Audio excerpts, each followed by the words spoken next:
രക്ഷാപ്രവർത്തനം കച്ചവടമാക്കുകയാണോ കേന്ദ്ര സർക്കാർ എന്ന ചോദ്യം വരുന്നത് എന്തുകൊണ്ടാണ് ഡോക്ടർ ശിവദാസൻ? ഇവിടെ ബി ജെ പിയുടെ പ്രതിനിധി ബഹുമാന്യായ ശ്രീ കൃഷ്ണദാസ് പറഞ്ഞിട്ടുള്ളതിനോട് ചില കാര്യങ്ങൾ ഒന്ന് പ്രതികരിച്ചില്ലെങ്കിൽ മോശമാവും എന്നുള്ളതുകൊണ്ട് അത് പറയാം.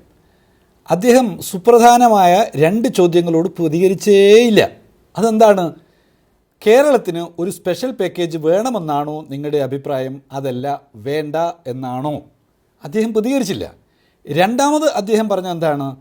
കേന്ദ്ര സർക്കാരുമായി ബന്ധപ്പെട്ട കാര്യങ്ങൾ ഇവിടെ പറയാൻ ഞാൻ ആഗ്രഹിക്കുന്നില്ല. മുഖ്യമായ വിഷയം ആരുമായി ബന്ധപ്പെട്ടതാണ്? യൂണിയൻ ഗവൺമെൻറ്റുമായി ബന്ധപ്പെട്ട വിഷയമാണ്. യൂണിയൻ ഗവൺമെൻറ്റാണ് സ്പെഷ്യൽ പാക്കേജ് അനുവദിക്കേണ്ടത്. ആ സ്പെഷ്യൽ പാക്കേജ് വേണമോ വേണ്ടയോ എന്നുള്ള തീരുമാനത്തോട് അദ്ദേഹം പ്രതികരിക്കുന്നില്ല. മൂന്നാമത് ഇനിയും അദ്ദേഹം പ്രതികരിക്കേണ്ടുന്ന വിഷയമുണ്ട്. ഇന്ത്യൻ പാർലമെൻറ്റിനെ തെറ്റിദ്ധരിപ്പിച്ചുകൊണ്ട് ഇന്ത്യയുടെ ആഭ്യന്തരമന്ത്രി രാജ്യസഭയിൽ നടത്തിയൊരു പ്രതികരണമുണ്ട്. ഞാൻ ഉൾപ്പെടെയുള്ളവർ രാജ്യസഭയിൽ വയനാടിന് സഹായം വേണമെന്ന് വിളിച്ച് അലറിപ്പറഞ്ഞപ്പോൾ ആ അലറിപ്പറഞ്ഞതിനോട് പ്രതികരണമായി ഇന്ത്യയുടെ ആഭ്യന്തരമന്ത്രിയുടെ പ്രസംഗത്തിൽ അദ്ദേഹം ഞങ്ങളെയെല്ലാം ആക്ഷേപിച്ചുകൊണ്ട് അപഹസിച്ചുകൊണ്ട് അദ്ദേഹം പറഞ്ഞു, വയനാട് ദുരന്തത്തെക്കുറിച്ച് ഞങ്ങൾ 4 ദിവസം മുമ്പ്, ഞങ്ങളെന്ന് പറഞ്ഞാൽ യൂണിയൻ ഗവൺമെൻറ് 4 ദിവസം മുമ്പ് കേരളത്തെ അറിയിച്ചിരുന്നു. എന്നാൽ കേരളം സുരക്ഷാ നടപടികൾ എടുക്കാത്തതിൻ്റെ ഭാഗമായിട്ടാണ് ദുരന്തമുണ്ടായതെന്ന് ആഭ്യന്തരമന്ത്രി പറഞ്ഞു.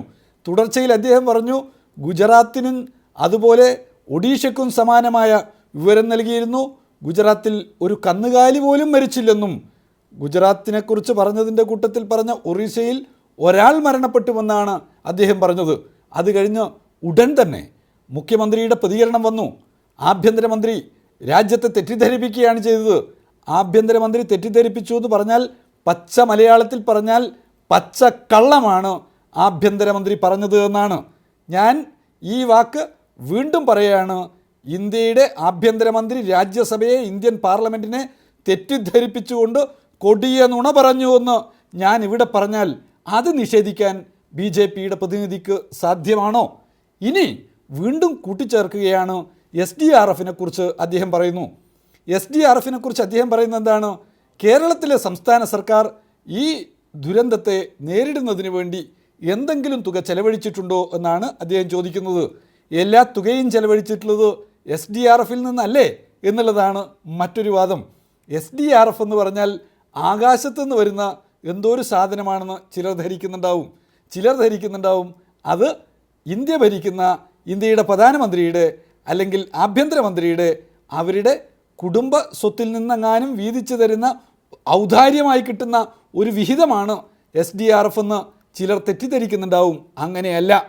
SDRF എന്ന് പറയുന്നത് ഇന്ത്യയുടെ ധനകാര്യ കമ്മീഷൻ ഓരോ ഘട്ടത്തിലും ധനകാര്യ കമ്മീഷൻ നടത്തുന്ന തെളിവെടുപ്പുകളുടെ ഓരോ സംസ്ഥാനത്തിൻ്റെയും നികുതി വിഹിതത്തിൻ്റെ എല്ലാം ആനുപാതികമായി സംസ്ഥാനങ്ങൾക്ക് കൊടുക്കുന്ന തുകയാണ്. അത് സംസ്ഥാനത്തിൻ്റെ തുകയാണ്. അത് സംസ്ഥാനത്തിന് ചെലവഴിക്കാൻ അർഹതയുള്ള തുകയാണ്. അത് കേവലം ഏതെങ്കിലും ഒരു സംഭവത്തിൻ്റെ മാത്രം പശ്ചാത്തലത്തിൽ ചെലവഴിക്കപ്പെടേണ്ടുന്ന തുകയല്ല. സംസ്ഥാനത്തിൻ്റെ വിവിധ ഭാഗങ്ങളിലുണ്ടാവുന്ന ഓരോ ദുരന്തത്തെയും നേരിടുന്നതിന് വേണ്ടി സംസ്ഥാന സർക്കാർ ചെലവഴിക്കേണ്ടുന്ന തുകയാണ്. ആ തുക ചെലവഴിക്കുമ്പോൾ അതിന് ചില മാനദണ്ഡങ്ങൾ പറഞ്ഞിട്ടുണ്ട്. ഓരോ നഷ്ടത്തിനും എത്രയാണ് നഷ്ടപരിഹാരം നൽകേണ്ടത് എന്നുൾപ്പെടെ അതിൽ വ്യക്തമാക്കിയിട്ടുണ്ട്. അതുപ്രകാരം കേരളത്തിന് ലഭ്യമായിട്ടുള്ള തുകയെന്ന് സംസ്ഥാന സർക്കാർ അറിയിച്ചതും കേരളത്തിന് നൽകിയ തുകയെന്ന് യൂണിയൻ ഗവൺമെൻറ് പറഞ്ഞിട്ടുള്ളതുമായിട്ടുള്ള 782.99 കോടി രൂപയിൽ നിന്ന് കേരളം ചെലവഴിച്ച തുകയുടെ കണക്കുകൾ വിശദമായി അത് കോടതിയിൽ സമർപ്പിക്കുകയും കോടതി അതിനെ അഭിനന്ദിച്ചുകൊണ്ട് ഞങ്ങൾ മധ്യസ്ഥം വഹിക്കാം എന്ന് പറയുന്നതിലേക്കും മാറുകയുണ്ടായി. പിന്നെ എന്താണ് ഈ കൂട്ടത്തിൽ ഒരു കാര്യം കൂടി കാണണം.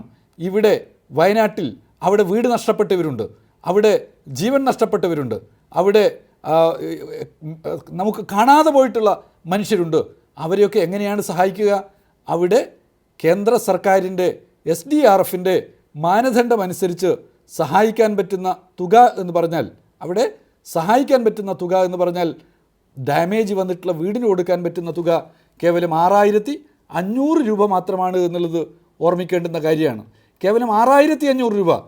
ബഹുമാന്യനായ കൃഷ്ണദാസ് പറയുന്നത് 6500 രൂപ മാത്രം നൽകിയാൽ മതി അവിടുത്തെ വീട് തകർന്നിട്ടുള്ള ആളുകൾക്ക് എന്നാണോ അദ്ദേഹം പറയുന്നത്? പക്കാ വീട് തകർന്നാൽ നൽകാൻ പറ്റുന്ന തുക, അല്ലെങ്കിൽ കച്ച ഹൗസ് തകർന്നാൽ കൊടുക്കാൻ പറ്റുന്ന തുക, അതിൻ്റെ കൂടെ പൂർണ്ണമായി തകർന്നാൽ, ഭാഗികമായി തകർന്നാൽ പറ്റുന്ന തുകയാണ് ഞാൻ പറഞ്ഞത്.